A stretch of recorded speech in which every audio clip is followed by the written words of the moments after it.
How many things do you guys do without me? Not that many. Not that many? What does that mean? Look, Megan. Megs. Megsters. Mecky Poo. Don't take this the wrong way. You're kind of scared to try new things. Yeah, I know. Wait, what? My dads are therapists.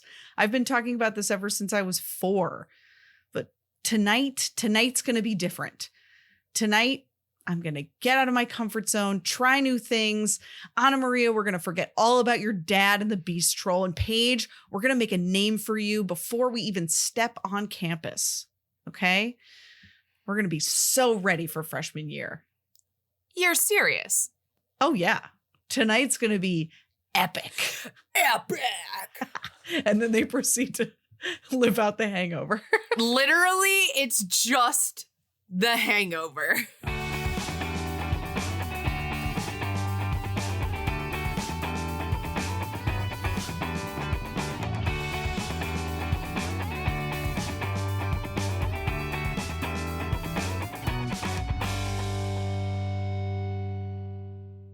Hey, Val. Hey, Al. Welcome to D-Commentaries. Thank you. Welcome to you and welcome to our listeners. Today, we're talking about the Slumber Party. You mean, Val, the hangover. Hangover for tween girls. Yep. Yes. Yes. It is almost like a shot for shot. Like there's an direct character and like moment for every single thing that happens in the hangover in this movie. It's crazy. Yep. I'm sure we'll talk about it a lot throughout. It's so it's wild. Yep. There's a baby. There's a tiger. Oh my God. Yeah. I'm telling you, it is I literally... didn't even think about the fact about the baby. Yeah. It's the same. It's like, it's so funny. Like, well, we'll get to this. We'll get to whether or not we liked it. Woo! But it is the hangover. Wow. And it came out July 27th, 2023. So 6 months after the last one we did. And I think this was like the first one that really officially like only came out on Disney Plus, or at least premiered on Disney Plus. Okay. It probably, I would imagine it probably plays on Disney Channel now. Yeah. But it didn't do the like dual launch as far as I could tell. Okay. It was the first one. It was directed by Veronica Rodriguez. No other DComs or DOMs, but Chicken Girls, Dropout, Gabby Duran, and the Unsittables, which I had not heard of any of those, but no. Yeah. Cool. Not sure. Nice. What I thought the direction was nice. Yeah, agree. Yeah. It was based on a story technically by Jen Malone, but was it? I'm not sure. I'm not saying Jen Malone has ever seen The Hangover, but if she hasn't, that's the story. Right. So she got credited for writing the book or the story. But Edie Faye was the one who wrote the teleplay. Okay. And she also wrote Camp Rock 3 and Zombies 5. Ooh, so which some are coming out soon. Yes. So this was her first one, and now she sort of seems like she's in the Dom world these days. She also wrote for Fuller House. So that might have been where she kind of got her name, her footing. And yes. The cast is as follows: Darby Camp, who to me looks exactly like Merida from Brave. Yeah. Played Megan Brookman. She was also in Big Little Lies and Gaslit, among some other stuff. Emmy Lou Wang played Paige. Her big other credit is Raven's Home. Oh, nice. So she must be a lead on that. Alex Cooper Cohen played Veronica, the stepsister. This was her first credit, so hopefully she'll, get more stuff, but this was her first thing. Valentina Herrera played Ana Maria Guerrero, and she was in Black Widow, the movie with Scarlett Johansson. Okay. And she's also in Odd Squad, among some other stuff. Dallas Liu played Mikey, the big brother, Paige's big brother. Nice. I know him from Pen 15. Oh, he plays fun. the older brother of oh my God, what is her name? Maya I Erskine? can't remember. Yes, Maya Erskine's older brother in the show, and that show is in my top 5. Wow. For sure. It is. I've only seen a handful of episodes, but the ones that I've seen are very good. It's such a weird and like interesting way to portray the story. If you don't know, Pen 15 was written by these 2 women who are literally exactly my age, like to the year. So like this story is written about my exact time in middle school, and it's written in a way where they play themselves in middle school, which is like the most ludicrous thing because they're in their like mid-late 20s at least at this point.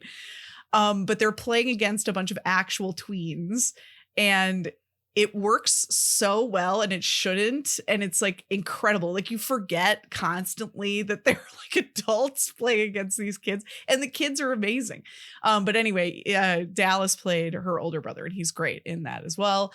Highly recommend Pen 15. And then he was also in Hopefuls, Avatar: The Last Airbender, and Sakamoto Days, among many other credits. He's doing very well for himself, as he deserves. Ramon Jose Rodriguez played Jake Ramirez, who is the love interest of Megan, the cute boy from across the street who looks like a modern day Jonathan Taylor Thomas. Yeah. He's been in a couple other things, Love, XO, and Class of 1970. Yeah.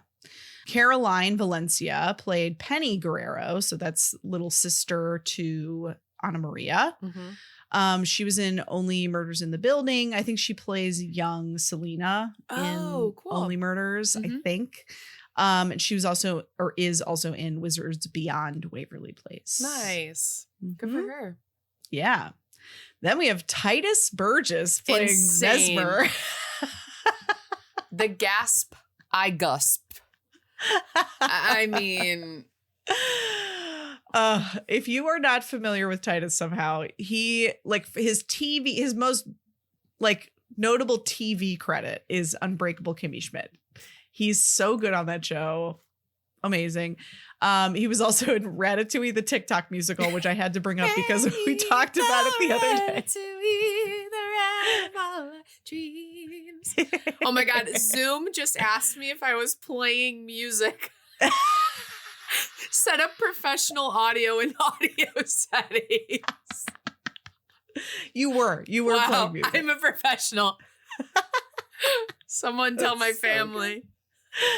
That's amazing. Titus was also in Central Park, Schmigadoon, and the new remake of Snow White, which I didn't realize. I did not know he was in that. And is a very proficient Broadway actor. Yes, that's his big thing. Was in recently in Oh Mary. Yes, on Broadway, and he's wonderful. Just an absolute dream. Yes, amazing. Then we have Paula Pell as Principal Peterson. Scream I scrumped. Okay. Oh my God, Paula Pell. Okay, so a lot of people don't actually know Paula Pell because she's most notably an SNL head writer. She is an unbelievably funny writer. And so like a lot of her career was spent behind a pen, right? Rather than like in front of a camera. However, she was in obviously lots of sketches on SNL over the years as a writer. And she also was in, stuff in 30 Rock because she's like really good friends with Tina Fey. She's the voice of in Inside Out. What is her she's the anger in the mom in Inside Out. She's also in AP Bio. And then her recent like big thing was that she's in Girls 5 Eva, which I think is a very underrated show. I think it's really good. I think it's wonderful. It's so, to me, it's so funny. She is one of the main characters. It's her, Sarah Bareilles, Busy Phillips, Renee Ellis. Yeah. Oh my God. Renee Goldsberry from Hamilton. Like, I mean, the cast is bonkers. Yeah. In that show. And it's so good. And they play this like, washed up girls group that like from the 90s. And it's so good. And like, she is one of those people who just like has such a great, beautiful sense of humor about herself. She's so funny. She's also a voice in Big Mouth, and she was most recently in The Burbs with Keke Palmer. Nice. I didn't realize how short she is. Oh yeah, she's so short. And this is wild. So as everyone knows listening, Val and I are very involved in the improv world here in Chicago. Mm-hmm. And so we have 1 to 2 degrees of separation between many a celeb. Oh yeah. And my Facebook suggestions are hilarious. And that's where I'm going with this, because one of my recent Facebook suggestions has been Paula Pell. Really? Yes. Wow. And I don't even know her. if we have any mutual friends. I think we might have 1 or 2, but it's absolutely wild where it's like people you may know, and it's Paula Pell. And then the other day I got Cecily Strong. Oh yeah, I get Cecily Strong all the time. Yeah, I've actually met Cecily Strong, so at least it's not like as insane as some of the other ones. I get Keegan-Michael Key like once every 6 months. Recently I got what's his face from Ferris Bueller, not the main guy. What's the other guy's name? Yes, I got Alan Ruck the other day. Yeah, I get like random celebrities on my Facebook people you may know. And I always have like at least 50 mutual friends. Like it's never just like a random person, which is just goes to show you to your point that we are just 1 degree from a lot of simply just pretty famous people. But it's a big one. Yeah. So it's very cool. Very cool to see Paula Pell on our screens. Very cool. Both of them, Titus and Paula. And they kind of both like exist in the same like Tina Fey universe, the two of them. Yeah. Which is cool. Then we have Sean Hankinson as one of the dads, Dr. Patrick Brookman. He's a character actor. He's been in a lot of stuff, including Prom Queen, Barbie, Life in the Dream House, among some other stuff. And then Rodney Hicks plays Dr. Conrad Brookman, Megan's other dad. And he is primarily a Broadway actor, so not really much in the way of TV credits, but several Broadway credits, including being in the original Rent cast, which was cool. Nice. And has been in Come From Away. Oh, I love that show. That's top 10 for me. I haven't seen it because we literally had tickets to see it the week after the lockdown. No. The pandemic. Devastating. And I have yet to see it. So it's so good. I will say it is on Apple Plus.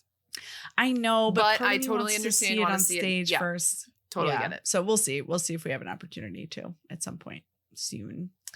Okay, the synopsis is as follows: Hangover. Yep. Depicting the aftermath of a sleepover birthday party hypnotism gone wrong as best friends Megan and Paige, along with soon-to-be stepsister Veronica, wake up with absolutely no memory of the night before. I mean, it's not completely inaccurate, although it doesn't clarify Anna Maria's soon-to-be stepsister Veronica, not their soon-to-be stepsister, but otherwise, it's not wrong. Okay, Al. Yeah. That's the business. I'd love to hear what your first impressions were of this movie, other than it is The Hangover. Thank you so much, Val. I will say I didn't hate it. I don't think it's like the greatest movie in the world, but I thought that everyone was acting very well. It was really well cast. I thought that Veronica was so funny. Oh, so funny. I mean, she was incredible. And like, that is who I wanted to be at that age. I'm envious of the life that she is living in this movie. And yeah, I thought I like that in the 2023 and on, we're getting to the more movie style feeling instead of TV movie of style of film. Feels a little bit more, I'm watching a movie instead of like, oh my God, I'm watching children's television. I did like it. I'll give it a 6. I think it's fine. Yeah. Val, first impressions. Thanks, Al. I liked this. I definitely don't feel as strongly as you do that it was like that distinctly different in terms of its like cinematicness in this particular one. Like I felt like it did feel like a movie, don't get me wrong, but it also like felt kind of like, what's the one with the mascot? Hatching Pete. Thank you. You know, like it didn't it didn't feel so dissimilar from some of the other ones that are sort of based around like being in a high school or like those kinds of dynamics. I enjoyed it. It wasn't like I'm sitting here like raving about it, but I definitely thought it was like serviceable. Yeah, nobody was like distractingly bad. Honestly, I think like the biggest problem is just that it is so close to The Hangover that it's like kind of distracting. Yeah. Sometimes, at least for me, like I was just like, okay, so that's that. So when is this going to happen? You know what I mean? Like I was just like, okay, where are they going to find, like, so it like, even though they were creative in certain ways of like figuring out how to translate some of the stuff that happens in The Hangover to like tween girls, like it was clever what they were doing. It's still, you're still like looking for all of the like one-to-ones like the whole time, or at least I was like the whole time. Like, is it Ed Helms that's in The Hangover? Yeah. So it's like Ed Helms and Megan are like the same character, right? So like they're the uptight one. Ed Helms wakes up and he's missing a tooth. She wakes up and she's missing an eyebrow. Like it's like it literally like the same. Like Anna Maria is what's his face from Justin. Yeah, from he's a National Treasure. Yeah, from National Treasure, like the sidekick. Yeah. And then like Paige is Bradley Cooper. Like they each have, and then of course Veronica is Zach Galifianakis. So like there's literally a one-to-one for every single character, every single thing that happens. But it's fun. It's fun. Al, did you have any favorite quotes or moments? I did. Do you always speak in inspirational quotes? You're like the clearance aisle in a Home Goods. I wrote that one too.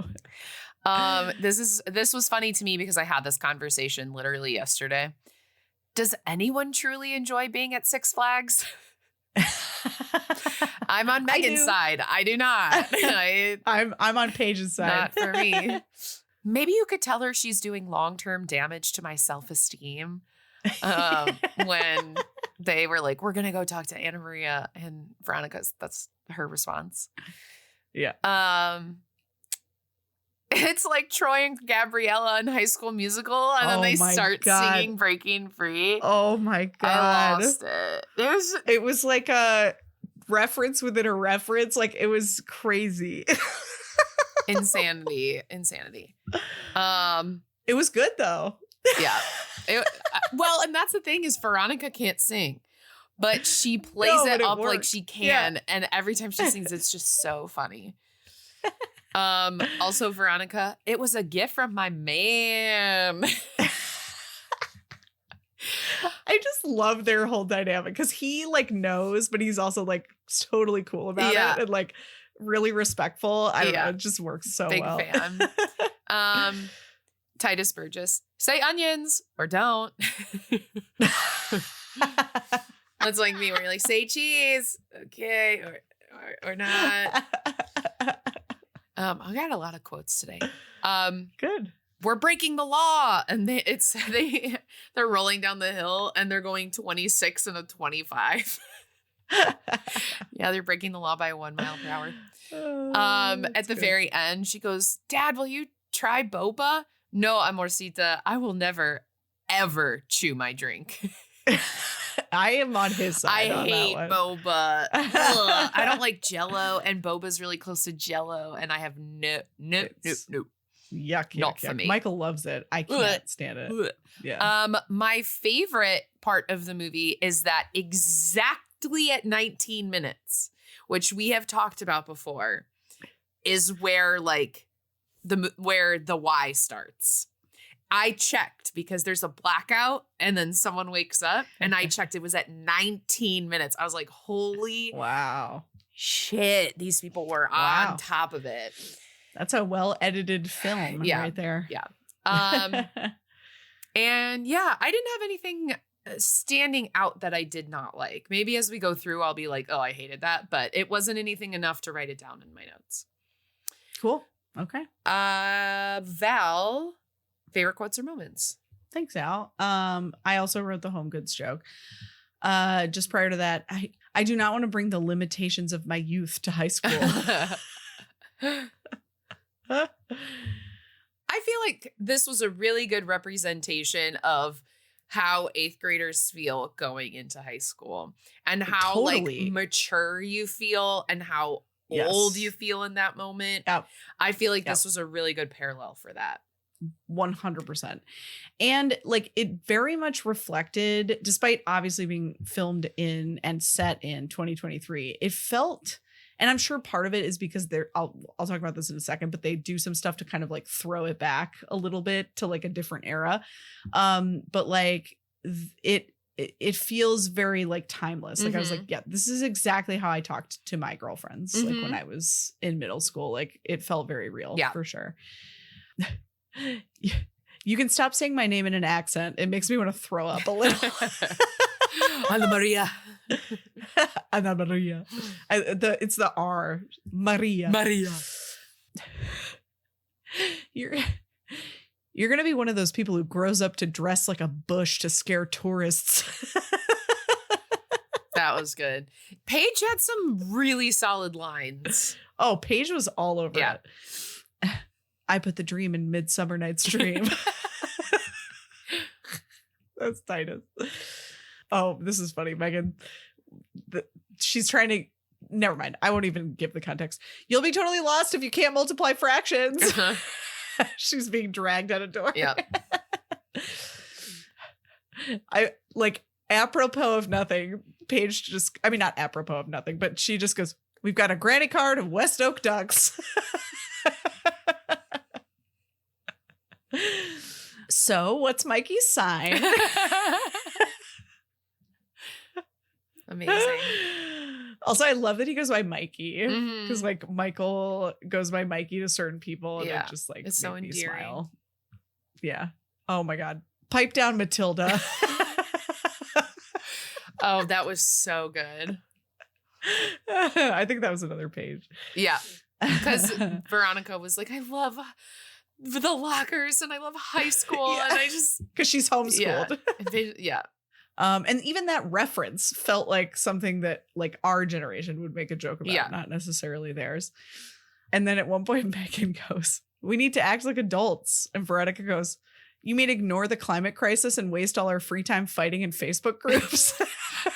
I was in the other room when she said that, but I liked that when I was going to write it down, but I didn't want to rewind.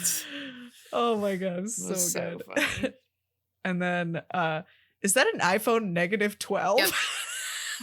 Although those high schoolers, which I think on purpose, did not look like high schoolers. They looked like they looked kids. Like grown adults. Yeah. I think that was on purpose for sure. I think my favorite moment, or at least like something that I loved, and like I don't know if this was just for the movie or if this is like a thing.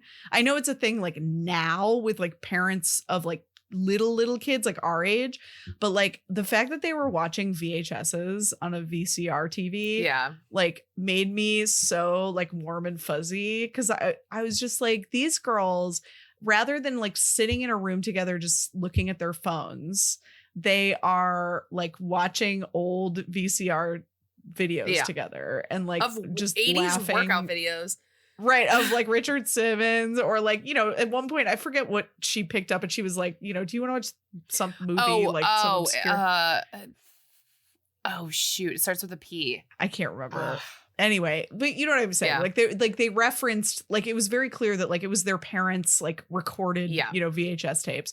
And, or maybe they'd like accumulated them from, you know, garage sales or whatever. And this was their thing that they did like on the weekends. They would just go to Anna Maria's house and watch, you know, VHS tapes, which I just think is like such a cool, weirdly mature thing to do. Like, you know, in this day and age when you could just sit on your phone or like try to make TikTok dances or whatever the fuck. I thought it was really neat. And like, it might've just been for the movie, but I loved it.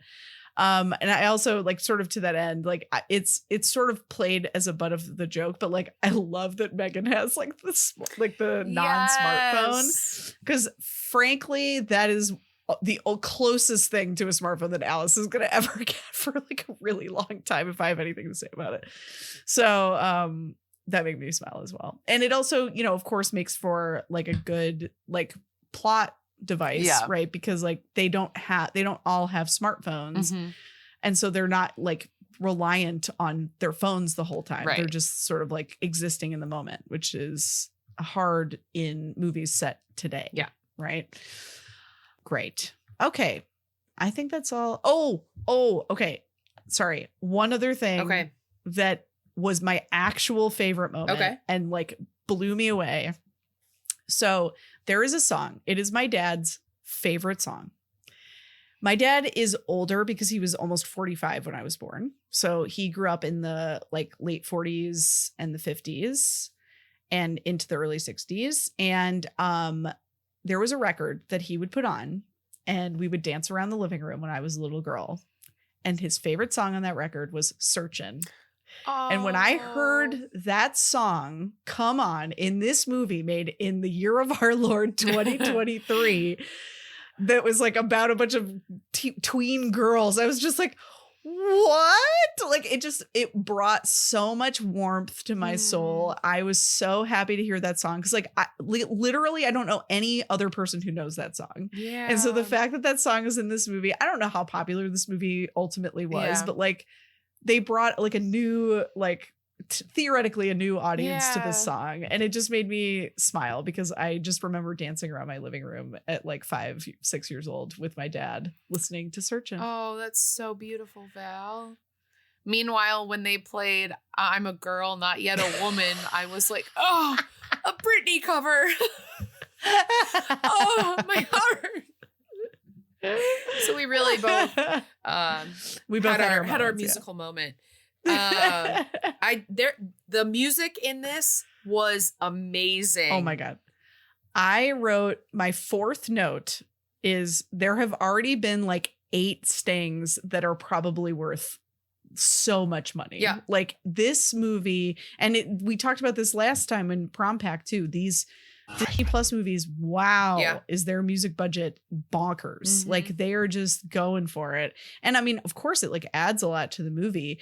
And it also, I will say, kind of harkens again back to movies of like our tween teendom, right? Because like I feel like movies today, like they don't really have like soundtracks in the same way that like movies, like when I was like a tween and teen, almost all of my CDs were soundtracks. That's how I like discovered artists.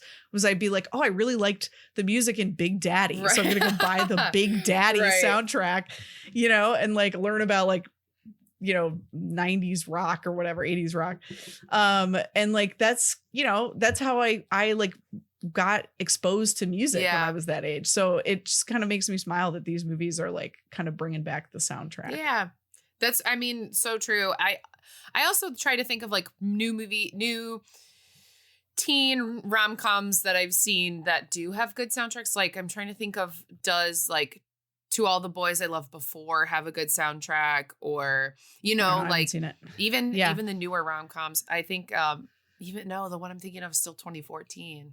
I'll have to pay more attention to new movies that I see that come out and pay attention to their soundtracks. But to your point, like we can't buy those anymore. I feel like you can look them up on Spotify, but even then you're just going to look up the individual song that you like, you know? Right. And like, it was such a fun experience. At least I loved the soundtracks because a lot of times they would also have like clips of like of dialogue or something from the movies, like intermittent throughout the soundtracks. And I don't know. I just like loved it. Meanwhile, like, whenever my Broadway musical songs come on and then like they cut to like someone talking, I'm like, get back to the song. Like when Wicked came out and they were like doing the dialogue in like Defying Gravity and stuff. I'm like, what are we doing here? I'm here for the song. I'm trying to defy gravity and you're talking.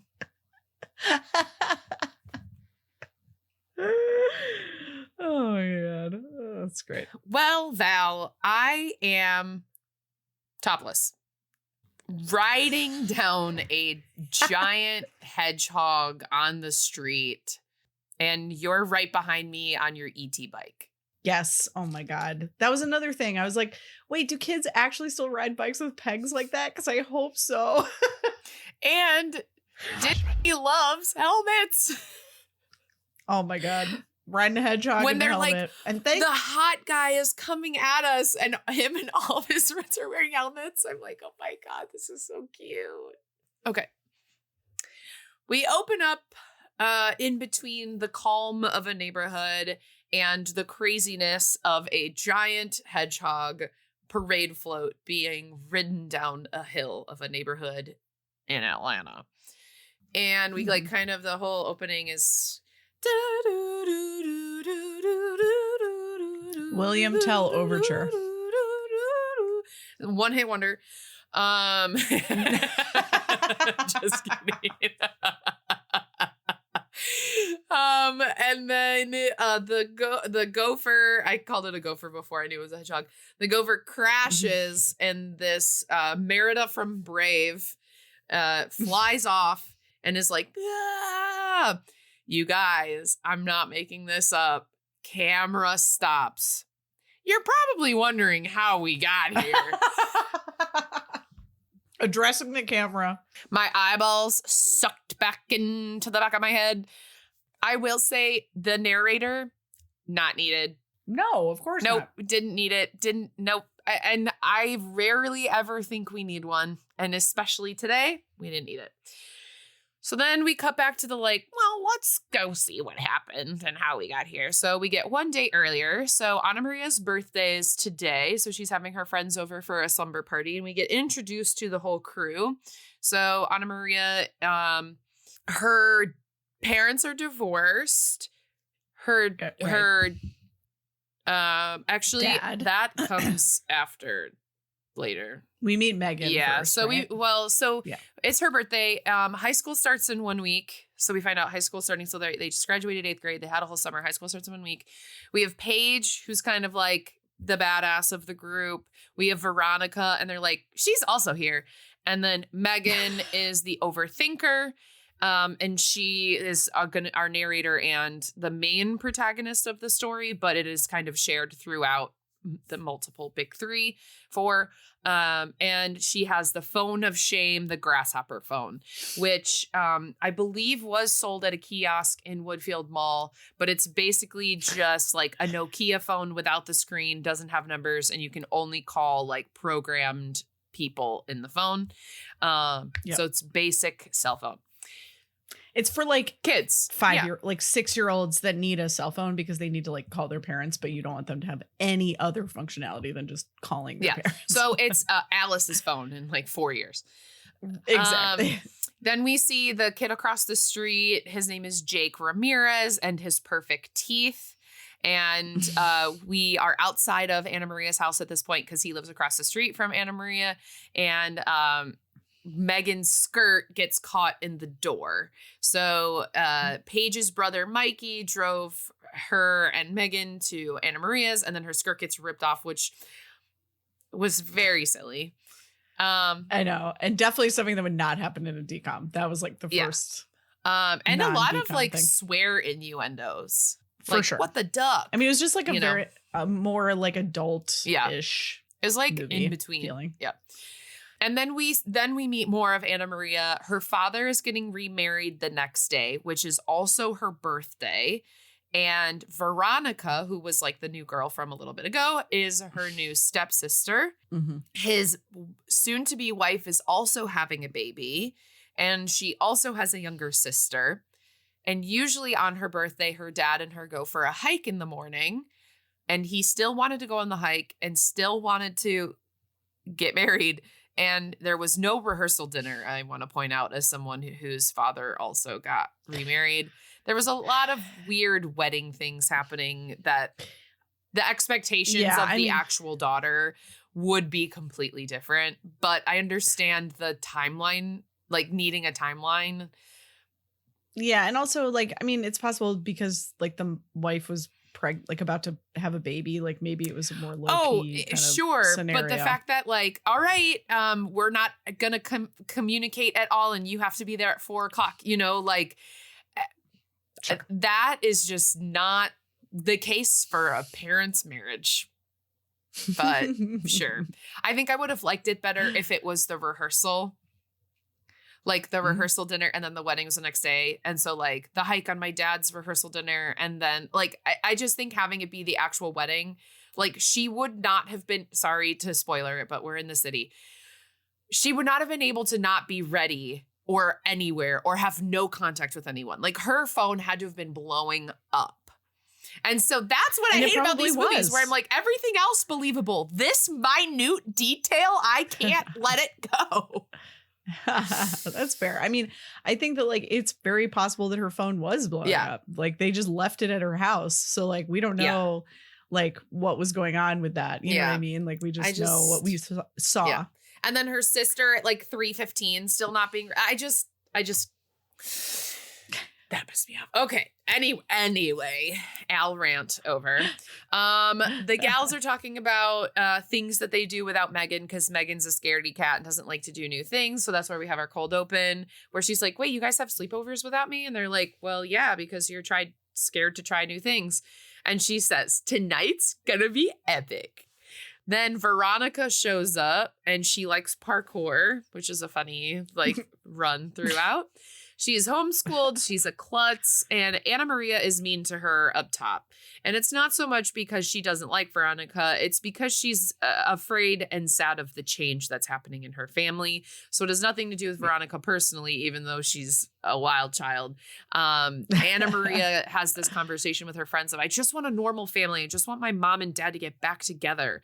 And her pals are like, well, I have 2 dads and I'm a child of like, I'm a half sibling. She has a half sibling. Yeah. So we don't have, quote, regular families. And she's like, oh, but you guys don't get it. I just want my family back together.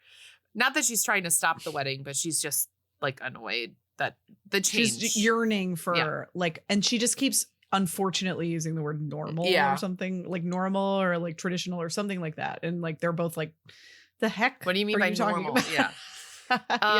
Her little sister Penny wants to be included, but at this point they're like, ew, Penny, go away. So she's, also there. And then we cut to Titus Burgess in a car talking about his like theater degree, amazing, and how he's not getting callbacks for things. He didn't get a callback for the thing he auditioned for. Then he's like talking to himself, and he gets out of his car and he like puts on a vest and puts on a face sparkle, and we find out that he is a hypnotist. So he is also an actor, but also a hypnotist. So a gift for Anna Maria from Veronica for her birthday was to have a hypnotist. So he goes to the basement, and the girls are like, oh my God, what's happening? And he's I don't know his name, the great Mesmer. And they like lay down and like are doing their meditation, and he's hypnotizing them. And they keep like waking up and like giggling, and and he's like, it's not going to work. But then he wishes upon them of like their best life and be their most authentic selves. And they're going to live, laugh, love until he gives the trigger word. So they're going to be hypnotized. So this is... And they won't remember anything until the trigger word hits. Then that's at our 19 minutes moment because we have a blackout and we wake up and Megan is our first person we see wake up. She has 1 eyebrow. The basement is in shambles. Things are everywhere. Veronica wrote on the wall. Veronica was here. Megan is wearing her crush, Jake's aforementioned sweatshirt. I wrote aforementioned for everyone who did my notes, but you didn't know this. She was like, oh my God, he wears that sweatshirt every day and it probably smells like him. And guys, she's wearing it. So she got it somehow, but she doesn't remember anything of how the basement got that way, how she got the sweatshirt. So she goes to the bathroom, sees her eyebrow, and then is like, wait, what's that smell? Because of course you wouldn't hear it. She opens up the bathtub and there's a bunch of baby ducks in there. And something that Anna Maria had mentioned previously was that she wanted to rescue the ducks in the high school. It was like a throwaway line, but then of course the ducks are here now. So none of them remember anything. Paige wakes up, doesn't remember anything. Veronica wakes up, doesn't remember anything. They can't find Anna Maria. And then they say, you killed Anna Maria. And then Penny, the sister, says she doesn't know, but she would help with the stipulation, and they did not agree to the terms. So they did not get Penny's help, which was tutoring and posting about her on Instagram, basically. So they were like, no, we're going to figure this out on our own. We're not going to tell any adults. We are going to try to find Anna Maria on our own. At first, they were like, oh, did she go hiking? Because it's the day of her birthday and her dad always go hiking. And they were like, no, but her cell phone's here and her shoes are here. So she couldn't have gone hiking. So she's somewhere else. But they got to figure this out before the wedding at 4 p.m. You guys. So their first idea is maybe she's trapped in the high school. So we're going to take the ducks back to the high school and return the ducks. So they put them in like a granny cart and they get Mikey, Paige's older brother, to once again help them out at the high school because they're trying to get in. He's a master of escape and also entry. Yes. You know, like where he's not supposed to be. So the moment Veronica sees Mikey, she is smitten with this boy. And this is such a fun and funny part of this. Like their friendship relationship is just so amazing. They handle it so well. Yeah. Like in every other story, he would have been so mean to her and like disgusted by her interest. Yeah. And in this, it could not be farther. He was eating it up. He's so nice to her. Yeah, he loves it. Yeah. So he gets them into the high school. Veronica is obsessed. And then the principal's walking around, Paula Pell. She's so short compared to the tall janitor. And it's so funny. But then they're like, okay, we're going to bring the ducks back. And Mikey and Veronica start singing something new from High School Musical. Oh, my God. And Paige walks in and is like, no, we are not doing this. And while they're in the science lab returning the ducks, they find one of Anna Maria's shoes that she got for her birthday, which was a pair of Jordan 3s. And they're like, whoa, why is this shoe here? But obviously they got in there somehow because they got the ducks. And they look at the shoe and it was covered in paint. It was covered in like red and gold paint, which they thought earlier was blood. So thank God. I mean, you know, it's not blood, but also like it really was a blood color. But it was red paint. So as we're still in the lab, Paige and Veronica have a fight. And because of Mikey and everything that's going on. And then, they're like in the stairwell now and they're like fighting about like whatever. And Paula Pell knows that they're there because Veronica screams this wild scream. So Mikey splits down the stairs. The girls go up the stairs. And there's this escape montage until they like run into the bathroom. They're like, it was very, was it Breakfast Club? There's some like 80s movie. Yeah, I wrote this down at some point. Yeah, I wrote certainly her running through and yelling, which happens in a second, was very Breakfast Club. But I wrote at some point in this movie, I was like, I feel like this movie is actually paying homage to more 80s high school movies than Prom Pact. Yeah. Like even though Prom Pact like referenced a lot of 80s movies this was more in like homage. the promposals, this actually like had moments that felt very much like some of those movies. Yeah, anyway, no, that's a really fair recognition.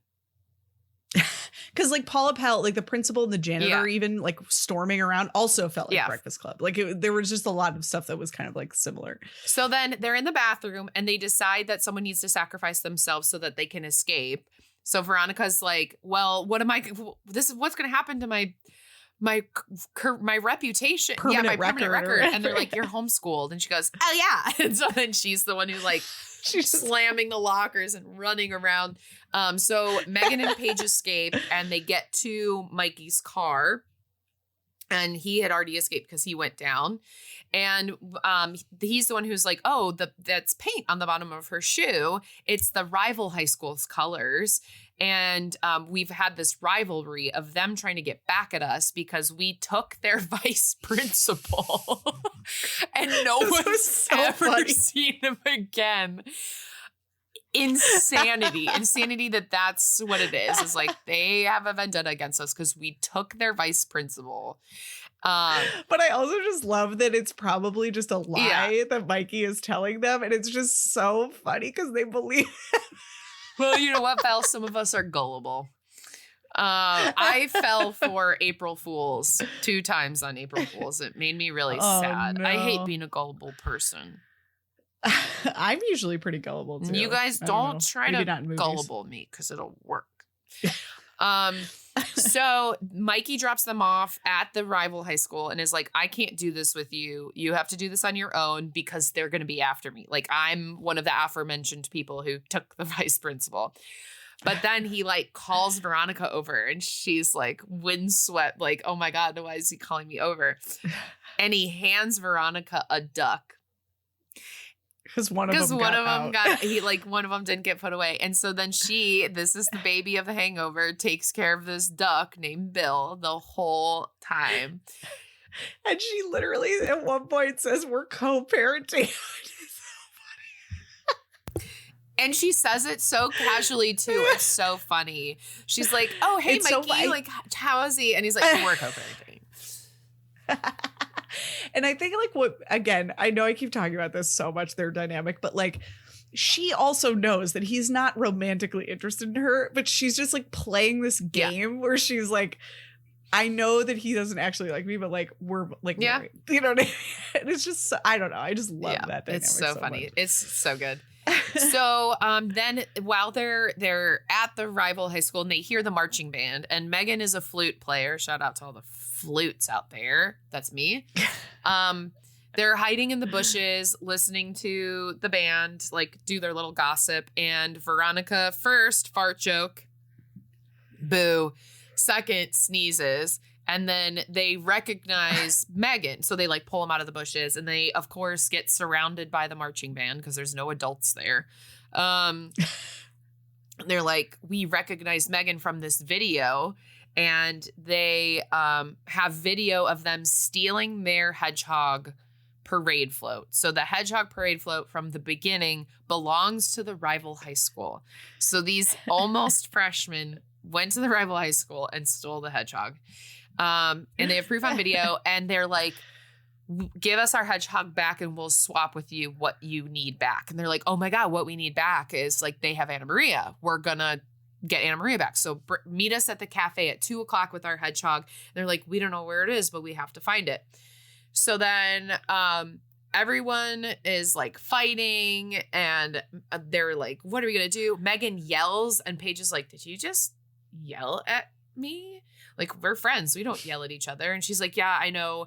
I'm like, we need to start acting like adults. Like, if we're going to go to high school, we need to be adults. And so then Veronica's like, okay, let me call the magic company and see if we can find Mesmer and get the secret, the trigger word to then remember everything from last night so that we can find Anna Maria and find the hedgehog. So then they said there was like, he didn't answer, but then he called back later or something, or like she had called it another time, and they said she called the service. Yes. Yeah. And they said finally that Mesmer is at the Chattahoochee Onion Fest. And so they go to the Chattahoochee Onion Fest and they sneak in, but while they're sneaking in, they sneak onto a stage, which looks like at first a pie eating contest. No, it is a raw onion eating contest. My worst nightmare. And then they're like, if you eat that whole pound, we'll give you another pound. And the contest was 2 minutes. There's no way you're eating a plate of raw onions, multiple plates of raw onions in 2 minutes. Ooh. Have I ever told this story? I'm going to tell it anyway. When I was in 6th grade, we had to make Jell-O cells. So you had to make a cell out of Jell-O, the mitochondria, the nucleus, the ribosomes, all the good stuff. And most people did an apple in the middle of their Jell-O for a cell because you had to like make it all out of food. Well, a guy in my class, Marty, made his nucleus a raw onion. So at the end of the project, we were able to eat our cells that we made. So Marty takes a big bite into this raw onion, and we just watch him run straight to the kitchen and into the trash can. And I think about that so much more than I should for having it be just like a 6th grade memory. And haven't heard from Marty in a bit, so hope you're doing well, Marty. hope that raw onion didn't mess up your stomach too much. Still burping up his raw onion. But this, to mention what you mentioned earlier about having the homage of 80s movies, this felt very Stand By Me, which is one of my least favorite movies because of this exact part of the movie. and why I have some sort of entomophobia is truly from Stand By Me. So going back to our movie that we're talking about, they have this onion eating contest, and if you can't finish, then you stand up and leave, and you have to go to like the other part. You're basically just done. You're in jail. And they were kind of impersonating 3 other people, but they were like, these are the 3 people we've been waiting on, so sit at your thing. But Veronica, impersonating this woman Esther, is going against this old man who ends up puking up his onions, and so he loses, and Veronica wins. So she's like, I won. And she tries to parkour off the stage and then just like when they figure out that not she's Esther. not Esther. And she just splats, and it's so funny. Also, she's wearing an iconic orange jumpsuit throughout the entire time. It's like an orange sherbet kind of jumpsuit. It's so fun. So they tried to catch Mesmer while he was there, and he was like taking pictures, but then he's like, I got to go on lunch. And so they lost him, and they're like, okay. And there's a running bit here where like he's not Mesmer at this thing. He's like an onion king or something. So they're just like, oh, Mesmer has like 50 jobs. So every time he comes like back, he's doing something different. But they're like, okay, we need to figure out, we have one last clue. And Megan's like, what? And they look at her sweatshirt. She's been wearing Jake's sweatshirt this whole time. So they know that he saw them last night, and they go to his house. He's like, yeah, when we were all together. And they were like, what? She's like, we were hanging out last night. He goes, yeah, I have this. And he opens up his garage, and the hedgehog parade float is in his garage. He goes, yeah, can we actually get rid of this soon? My mom's asking questions. And they're like, well, we have to get it to the cafe at 2, and we're not going to get, and he's like, you can't walk it there. So then they put it on, it's on wheels, and they roll down the hedgehog. They roll down in the hedgehog hill. He's behind in his bike. It's the 3 girls. And then they get a flat tire, but they all fly off very safely. Thank you, stunt coordinators. Yeah. And Megan flies off into a dumpster. So she's just covered in... Yeah, she gets like catapulted because it like hits... She's on top of it. She's on top of it, and then she's like flying in the air, and that's where we get our pause, where she's like, so we're all caught up, but I don't have any answers of how we actually got here. And then she falls into the trash and is covered in like dirt, trash, and bugs. Gross. But they do make it to the cafe and return the hedgehog in time. And they return not Anna Maria, but her creepy cell phone. And they're like, wait, whose is this? And she's like, at the very beginning, she was like, none of my friends know that I have this. So she's like, has to admit that she has this cell phone that can only call her dad's. Also, I'm sorry, her friends would absolutely 100%, know that she does not have a smartphone. 100%. At minimum, they would just think she doesn't have a phone, because like, how do you explain not being able to like do TikToks and Snapchats and shit with your friends? So at this point, they're like, we have exhausted all options. We don't know where Anna Maria is. We need to go find her mom. So we're just going to go back to her house. And Jake comes with them. So now Jake's along for the ride. Also, he's 1 year older. So he is going to be a sophomore in high school as well. And he comes with them. He gives Megan a ride home on his pegs. And it's very romantic. And then Veronica, of course, like says something of like, what are you whispering to Paige? I didn't hear what you said. Because she's like, oh my God, that was the best thing ever. I don't know what she actually said, but it was so cute. I think it was just basically like, oh my God.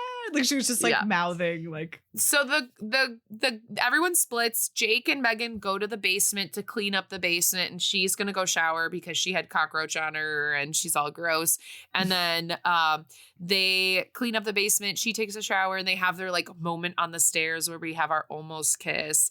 And then but it's like, well, we have to clean up, so they don't actually. And then Paige and Veronica go up to Penny's room to try to get out of her of like, what do you know? You know something. And so they tied her down and are like blending her dolls and cutting off their hair. So funny. It's so wild.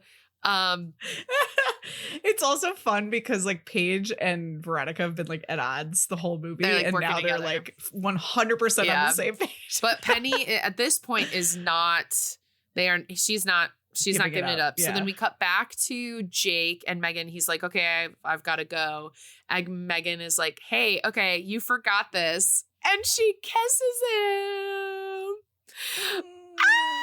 I love that she kissed him too. That was so cute. There's a couple of things. So first of all, you have to remember Megan has one eyebrow for the entire movie.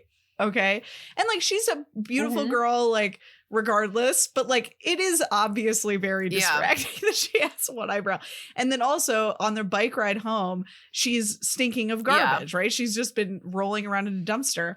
And she says, because he's like, do you want to ride on my bike? And she's like, I stink. I don't think you want that. And he's like, do you know who I hang out with? Like, he's just so sweet about like everything that is going on with she's her. anxious And I about. just love, right. And like, he just doesn't care. And like, I just think that that's such a lovely little like thing that they acknowledge, but don't spend like too much on. I don't know. It's so cute. And like the flautist thing, like she was like embarrassed about her flute t-shirt or sweatshirt. And then like, he like thinks it's cool, you know, so it's just, I don't know. It's and very then sweet. he's like, you inspired me to like want to try out for the baseball team again or whatever, or basketball, you know, he's like, I need to try hard things. So cute. So they kiss and he goes, bye-bye. And then they finally get it out of Penny. Megan goes up there, they get it out and she goes, okay, well, there is something I didn't tell you. This morning, Anna Maria left a note on the mirror. And they see the note and it says, going on a hike, be back later. So she did go on a hike, just not with her dad. Didn't bring her shoes, anything. Well, she was still like drunk. Like she was still like, so she ended up kind of like got got out there and was like, I don't really know where I am. She had tampons up her nose, like bloody nose. And she needed a moment alone to reflect and like have this time just for herself. And she apologizes for the family comments to her friends, and she admits that she felt bad for yelling at her dad, and it's not so much that she is mad at anyone in particular, it's that she just wants things to level out, and the change is scaring her, and she wants her new normal to start. So, and then they say no one's family is normal, there is no such thing as a normal family. So they have that heart to heart, and she needed that reflection time. And she's like, oh my God, I have like 7.5 minutes to get ready for my dad's wedding. And we never see mom. We never see stepmom, which I find interesting. No. So then Megan and Veronica are at the wedding because they're about to be sisters. She does have like a heart to heart with her dad where he's like, I'm not chewing my food. Where she's like, I'm sorry that I am just like going through this, but you know, I'm happy for you. And he comes back. He like walked away and then came back and he goes, hey, there's like a gift for you at the altar. And Megan and Paige are there with a birthday cake because it's her birthday and they sing happy birthday. And as they're walking out of the ceremony room, or as they're there, then a waiter comes in and with another gig, it's Titus Burgess. And he's a waiter at the wedding. And they're like, oh my God, wait, what's the trigger word? What's the trigger word? And so they're standing in a little row and he's like, and he like can't remember. But then he says the trigger word is freshman. And then we just see them all like Raven Simone, like very much see everything that happened. And then that's the end of the movie. But then we have like a post credits shot from an iPhone of everything that happened. So you kind of get insight to. You see like how Anna Maria like hurt her nose. You see like Megan shaving her own eyebrow because we finally see Veronica doing parkour and she's like doing flips down the sidewalk. Like it's such a funny bit. It's a very, very cute movie. It's not a bad watch. It's not a bad watch. No, it's not. Yeah. It's definitely not. Very it's cute. Definitely not. Yeah, it was very fun. Val, any final thoughts of the plot? No, I already said this, but I wrote my very last note was there's something so comforting about seeing teenagers riding bikes with pegs with a boy with moppy hair and baggy jeans. Yeah. I think this was a really nostalgic movie for middle school. Yeah, it really was. But like our middle school, Yeah. like weirdly, I don't know. It was such a lovely little thing, romp. A little romp. I wish they hadn't made it quite so much like The Hangover, because then it would have been, in my opinion, a little bit. Oh, less and then distracting. at the very end too, Veronica calls Mikey and is like, "How's Bill?" And that's where she's like, "We're co-parenting." It's just so cute. It's so funny. So cute. I'm good to go to the bingo. All right, let's bingo to bingo. This one I am genuinely curious if we get any bingos. All right, let's see. I can start this time. Great. One hit wonder song. So I was looking at the soundtrack. I don't think so. I do. Oh, okay. Is it Happy Birthday to You? No, it's LOL. No, it's a Carolina Liar song. They played by Carolina Liar. Please show me what I'm looking for. Save me. Oh yeah. I'm lost. Is that a I don't know any other Carol Burnett Liar songs. Yes, it's considered a one-hit wonder. Yes. All right, we got it. Breaking the fourth wall or looking into the camera. Narrator. Yes. Yeah, she looks straight in the camera. Yeah. Holiday themed. Nope. Clunky metaphor. I mean, yeah, like they're completely unencumbered when they're hypnotized. So like it's very freeing. Like it's a metaphor for like letting go of all your hangups or like preconceived notions about yourself. I love that. Okay, marking it. Parents who just don't get it. There aren't really parent. I mean, I guess her dad, but like it's kind of her who doesn't get it as more so than the dad. But also the dad was kind of being a little turd at the beginning. Yeah, I'm good either way. Let's do it. Okay. Cool non-parent adult. Does Titus count? Yeah, I was gonna say someone too famous for a TV movie. Titus. Yeah, Titus and Paula Pell, I think. Yeah. Competition to resolve central problem. No. A montage sequence. Yeah. Yep. Cliche villains. The principal. Oh yeah, and the band, the marching band too. Yeah, that's true.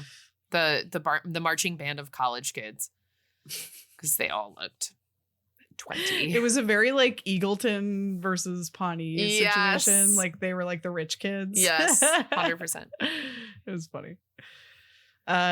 Clothes or items you owned. I have one. Yeah, go ahead. In the beginning, Anna Marie is wearing an airbrushed shirt like you would get at the beach, and I had several of those growing up. Sure. I mean, Veronica uses a fanny pack the entire movie, and I am a big fanny pack gal. I feel like there was like a lot. I mean, I had a VCR TV and a lot of VHS tapes, so I think there's a lot of things. Yeah. Rotten Tomatoes 40 to 60. I'm torn because like this was a good movie, but I feel like I've never heard of it before, so I don't know how much attention it got or like positive engagement it got. So I'm going to go with 45. 75. Really? Yeah. Okay. I was selling it short. I don't run in circles probably of the people who are talking about this movie. True. That's why I hadn't heard of it. Mm-hmm. Happily Ever After. Yeah. Absolutely. Everyone, for sure. Almost Kissing. Yes. Like true almost kissing. Yes. Someone who became famous. Not yet. Yeah. But we're going to probably run into some of these where, you know, in 10 years or 15 years, they will be. Yeah, that's true. Betraying of one's real friends or values. I think Anna Maria kind of does. Yeah, that's like with that stuff about normal families. For sure. And she's also like mean to Veronica, just sort of out of spite. Yeah, for sure. Narrator. Yep. Silly. Did not need There was one. no narrator in The Hangover. Why did they Yeah, need a we narrator? did not need one. Obviously, bad special effects or stunts. I will say when they're riding the hedgehog, that was not great. No, it wasn't. Especially like when they jump off, like it's so obviously not them. Yeah, not and good. like it's just comical. Everything really. else was fine, but that was the just like, Yes. oh, it took me out of it a little bit. For sure. Yeah. For sure. Disney Channel star. Penny, yes, technically, because she's in Wizards Beyond Waverly Place. Yeah, and also Emmy Paige. She's in Raven's Home. Oh, that's right. Yep. All right. Sounds good to me. Musical number. No. No. Surprising. Mm-hmm. Definitely felt like something where it's like, well, we have to go do karaoke. Otherwise, we're not going to get Anna Maria. Right. Like, what was that movie? Was it Babysitter? Adventures in Babysitting. Adventures in Babysitting, where they like make them rap battle. Oh my God. Yeah. Oh God. Oh, I really blocked that out. You of my can't mind. leave Thanks the for- stage. Yeah. Until God, I forgot that happened. Sad. Oh my God. Magic. Yeah. Yeah, kinda. because they don't remember anything until. Hypnotism. Mhm. Yeah. Someone says the title of the movie. What's the title of the movie again? The Slumber Party. No. No. No. They say Sleepover. They don't say yeah. Slumber Party. Mhm.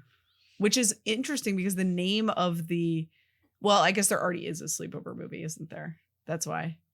Because Wait, isn't the it called? No, book- Val, it's called The Slumber Party. what? It's called This movie, yes. Yeah. I'm saying there is already another movie. Because what I was going to say is this.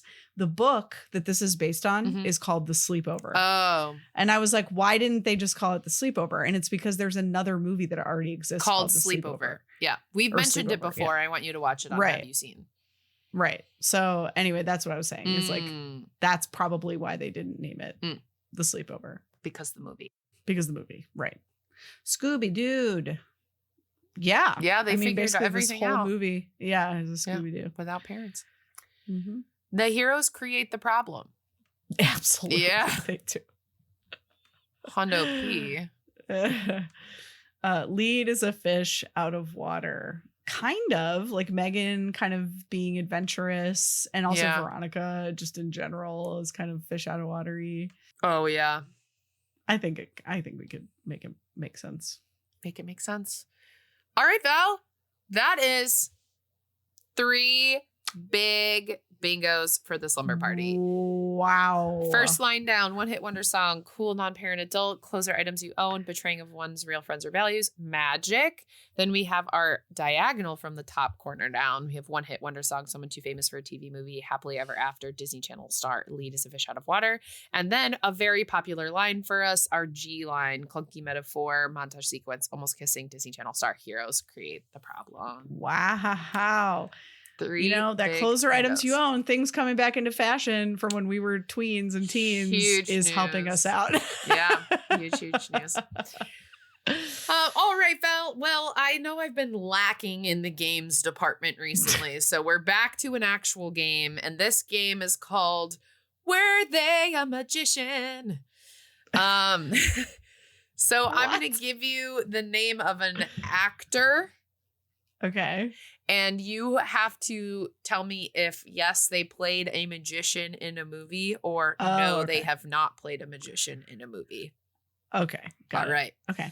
Yep. You don't have to name the movie. You just have to say yes or no. Okay. But if you name the movie, I mean, sure. Okay. Okay. Ready? Sounds good. There's Yep. 5. Okay. Woody Harrelson. No. Yes, he's in Now You See Me 1 and 2. Oh, okay. I've never seen those. Okay. They're good. They're fine. Hmm. It's fun. Good fun time. Christian Bale. Yes. The Prestige. Yes, Mhm. he was.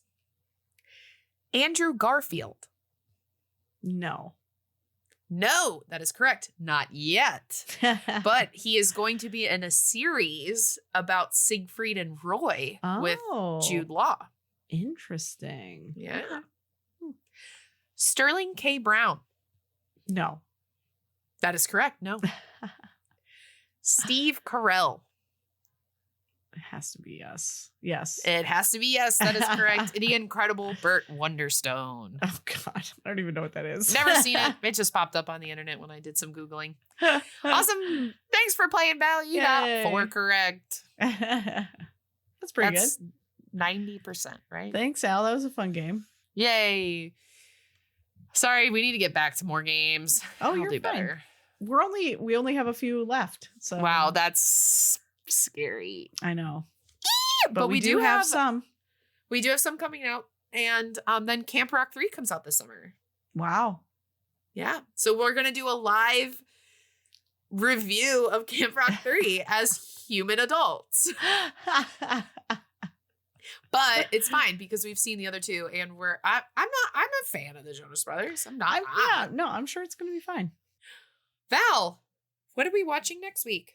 The Naughty Nine, another one I've never heard of. No, me neither. So, All intrigued. right, well, we'll see how it goes. Yeah. Thank you for listening. Yes. Thank you for telling us we're wrong every week. And making me talk about it in therapy and questioning my existence as a human being. Yeah.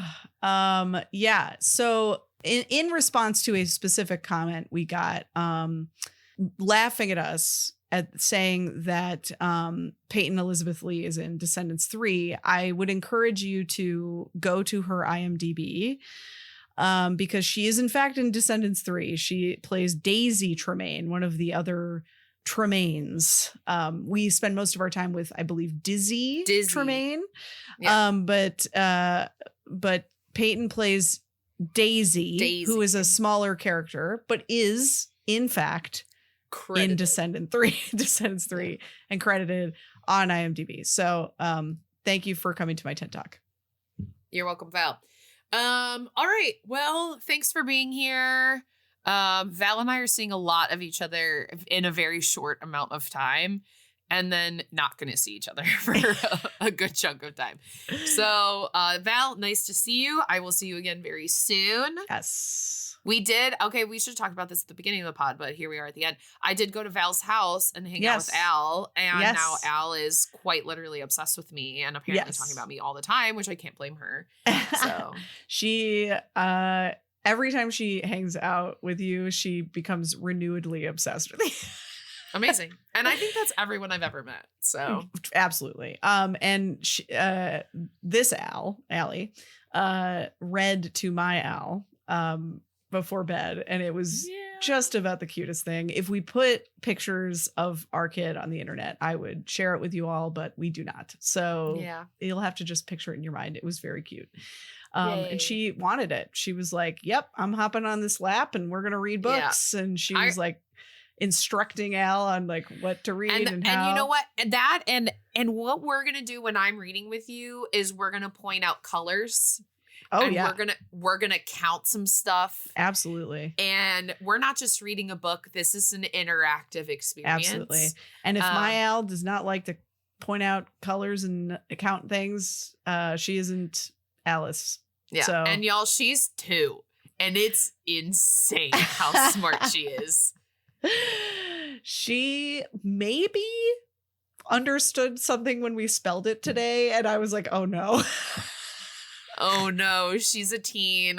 She's a teen. We're in trouble if she's not even 2.5 and we can't spell in front of her anymore. Mm-hmm. It was crazy. There was no other explanation to me of what happened except that she understood what I was spelling. That's so funny.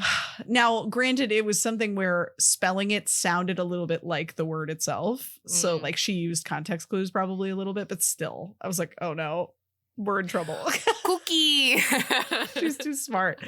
Oh, it was diaper.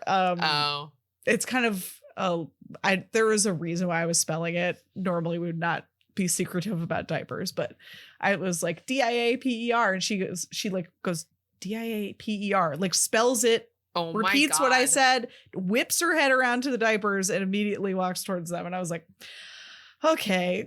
Oh no. She's so cute. She's so all cute. All right, Val. Well, you have a good rest of your night. Everyone listening, thank you for listening. Thanks for being here. We've made it over the 5-year mark. We have. Officially. We are 5 years old. We're 5 years old. We're going which to is kindergarten. crazy. All right, y'all. All right. Still leave us reviews. Still tell friends because Thanks for commenting. I mean, we've been getting some comments on our Spotify. Yeah, Keep it up. And a lot of them are nice. We're joking. Like, thank you honestly for leaving comments, even if they're critical. Even say whatever if you want. hate us, it gives me something to talk about in therapy. I promise. We're happy you're here. All right, Val. I love you. I love you. Bye, Val. Bye, Al.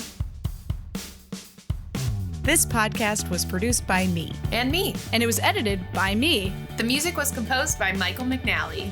You can find us online at thetridentnetwork.com/dcommentaries-pod. And you can find us on Instagram and TikTok at dcommentaries. Dcommentaries is a part of the Trident Network. To learn more about our videos, live shows, and other podcasts, please visit thetridentnetwork.com. Disney Channel original movies. Damn it, Allie.